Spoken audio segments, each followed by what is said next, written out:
पश्चिमी झील और सफ़ेद नाग। पश्चिमी झील और सफ़ेद नाग पूर्वी चीन के हानचाओ शहर में स्थित पश्चिमी झील अपने असाधारण प्राकृतिक सौंदर्य का कारण विश्वविख्यात है। 14वीं शताब्दी में इटली के मशहूर यात्री मार्को पोलो जब हानचाओ आया, उसने पश्चिमी झील की खूबसूरती देखकर उस दिन की इन शब्दों में सराहना की कि जब मैं यहाँ पहुँचा तो लगा जैसे मैं स्वर्ग में आ गया हूँ। पश्चिमी झील पूर्वी चीन के जेजियांग प्रांत की राजधानी हानचाओ शहर का एक मोती मानी जाती है। वो तीनों तरफ पहाड़ों से घिरी है। झील के पानी स्वच्छ और दृश्य मनमोहक हैं। चीन के प्राचीन महाकवि पाई च्युई और सुतुंग पो के नाम से नामांकित दो तटबंध पाई बांध और सु बांध झील के स्वच्छ जलराशि के भीतर दो हरित फीतों की तरह लेटे मालूम पड़ते हैं। तटबंधों पर कतारों में हरे भरे पेड़ खड़े झील के सौंदर्य में चार चांद लगा देते हैं। सदियों से बड़ी संख्या में कवियों और चित्रकारों ने पश्चिमी झील के सुंदर दृश्यों का कविता और चित्रों में वर्णन किया है।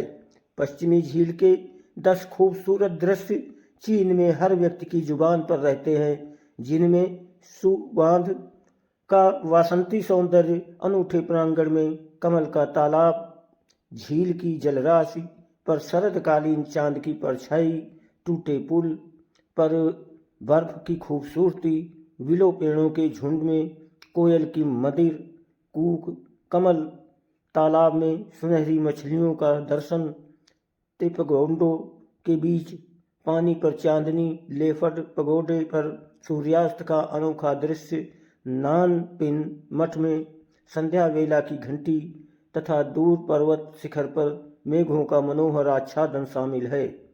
पश्चिमी झील के बारे में अनेक मनमोहक लोक कथाएं प्रचलित हैं, जिनमें से टूटे पुल पर बर्फ नामक सौंदर्य में चर्चित टूटे पुल से जुड़ी एक लोक कथा आज तक चीनियों में असाधारण रूप से लोकप्रिय है। इस कथा में सफ़ेद नाग से मानव सुंदरी में परिवर्तित एक युवती और शिवश्यान नाम के युवक के सच्चे प्रेम का वर्णन किया गया है। दोनों की पहली मुलाकात इस टूटे पुल पर ही हुई थी। लोक कथा का कथानक इस प्रकार है। एक सफ़ेद नाग ने 1000 साल तक कड़ी तपस्या कर अंत में मानव का रूप धारण किया। वो एक सुंदर व शीलवती युवती में परिणत हुई। एक नीले नाग ने भी 500 साल तक तपस्या की तथा वो एक छोटी लड़की के रूप में बदल गए। नाम पड़ा स्योछिंग। पाई ल्यांगची नाम की सफ़ेद नाग वाली युवती और स्योछिंग दोनों सखी के रूप में पश्चिमी झील की सैर पर आई। जब दोनों टूटे पुल के पास पहुंची तो भीड़ के बीच एक सुघड़ बड़ा सुंदर युवा दिखाई पड़ा। पाई ल्यांगची को उस युवा से प्यार हुआ। स्योछिंग ने अलौकिक शक्ति से वर्षा बुलाई। वर्षा में शिवश्यान नाम का वो सुंदर युवा छाता उठाए झील के किनारे पर आया। वर्षा के समय पाई ल्यांगची और स्योछिंग के पास छाता नहीं था, अतः वे बुरी तरह पानी से भीग गईं। उनकी मदद के लिए शिवश्यान ने अपना छाता उन दोनों को थमा दिया। खुद वो पानी में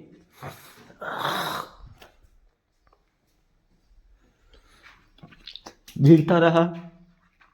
ऐसे सच्चरित युवा से पाई ल्यांगची बहुत प्रभावित हुई और उसे दिल दे बैठी, और शिवश्यान के दिल में भी उस खूबसूरत युवती पाई ल्यांगची के लिए प्यार का अंकुर फूटा।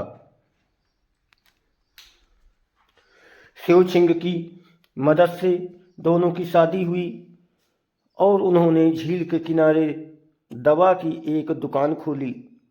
सुश्यान बीमारियों की चिकित्सा जानता था। दोनों पति पत्नी निस्वार्थ रूप से मरीजों का इलाज करते थे और स्थानीय लोगों में वे बहुत लोकप्रिय हो गए। लेकिन शहर के पास स्थित चिंसान मठ के धर्माचार्य फाहाई पाइल्यान ची को निश्चर समझता था। उसने गुप्त रूप से सुश्यान को उसकी पत्नी का रहस्य बताया कि वो सफ़ेद नाग से बदली हुई थी। उसने सुश्यान को पाइल्यान का असली रूप देखने की एक तरकीब भी बताई। सुश्यान को फाहाई की बातों में से आशंका हुई। चीन का तोंजू पर्व प्राचीन काल से ही खूब हर्षोल्लास के साथ मनाया जाता रहा है। इस उत्सव पर लोग चावल से बनाई मदिरा पीते थे। वे मानते थे कि इससे किसी भी प्रकार के अमंगल से बचा जा सकता है। इस उत्सव को मनाने के दिन सुश्यान ने फाहाई द्वारा बताए तरीके से अपनी पत्नी पाइल्यान को मदिरा पिलाई। इन दिनों पाइल्यान गर्भवती थी। मदिरा उसके लिए हानिकर थी, लेकिन पति के बारंबार कहने पर उसे मदिरा का सेवन करना पड़ा। मदिरा पीने के बाद वो सफ़ेद नाग के रूप में बदल गई, जिससे भय खाकर सुश्यान की मौत हो गई। अपने पति की जान बचाने के लिए गर्भवती पाइल्यान हजारों मील दूर तीर्थ खुनलुन पर्वत में रामबाण औषधि गलोधर्म की चोरी करने गई।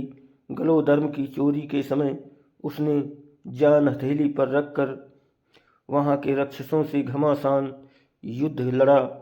पाइल्यान के सच्चे प्रेम भाव से प्रभावित होकर रक्षकों ने उसे रामबाण औषधि भेंट की। पाइल्यान ने अपने पति की जान बचाई। सुश्यान भी अपनी पत्नी के सच्चे प्यार के वशीभूत हो गया। दोनों के बीच का प्रेम पहले से भी अधिक प्रगाढ़ हो गया, किंतु धर्माचार्य फाहाई को ये सहन न था और न हुआ कि पाइल्यान अभी तक जीवित है। उसने सुश्यान को धोखा देकर चिंसान मठ में बंद कर दिया और उसे भिक्षु बनने पर मजबूर किया। इस पर पाइल्यान और सेओछिंग को अत्यंत क्रोध आया। दोनों ने जल जगत के सिपाहियों को लेकर चिंसान मठ पर हमला बोला और सुश्यान को बचाना चाहा। उन्होंने बाढ़ बुलाकर मठ पर धावा करने की कोशिश की, लेकिन धर्माचार्य फाहाई ने भी दिव्य शक्ति दिखाकर हमले का मुकाबला किया। क्योंकि पाइल्यान गर्भवती हुई थी और बच्चे का जन्म देने वाली थी, इसलिए वो फाहाई से हार गई और सेओछिंग की सहायता से पीछे हटकर चली गई। वो दोनों फिर पश्चिमी झील के टूटे पुल के पास आए। इसी वक्त मठ में नज़रबंद हुए सुश्यान मठ के बाहर चले युद्ध की गड़बड़ी से मौका पाकर भाग निकला। वो भी टूटे पुल के पास आ पहुंचा। संकट से बचकर पति पत्नी दोनों को बड़ी खुशी हुई। इसी बीच पाइल्यान ने अपने पुत्र का जन्म दिया, लेकिन बेर हम फाहाई ने पीछा करके पाइल्यान को पकड़ा और उसे पश्चिमी झील के किनारे पर खड़े लेफर्ड पगोडे के तले दबा दिया और ये साप दिया कि जब तक पश्चिमी झील का पानी नहीं सूख जाता और लेफर्ड पगोडा नहीं गिरता, तब तक पाइल्यान बाहर निकलकर जग में नहीं लौट सकती। वर्षों की कड़ी तपस्या के बाद सेओछिंग को भी सिद्धि प्राप्त हुई। उसकी शक्ति असाधारण बढ़ी। उसने पश्चिमी झील लौटकर धर्माचार्य फाहाई को परास्त कर दिया। पश्चिमी झील का पानी सोख लिया और लेफर्ड पगोडा गिरा दिया एवं सफ़ेद नाग वाली पाइल्यान को बचाया। ये लोक कथा पश्चिमी झील के कारण सदियों से चीनियों में अमर रही और पश्चिमी झील का सौंदर्य इस सुंदर कहानी के कारण और प्रसिद्ध हो गया। दोस्तों, वीडियो को लाइक और सब्सक्राइब ज़रूर करें, आपकी बहुत मेहरबानी होगी। आप सभी को बहुत बहुत बहुत धन्यवाद।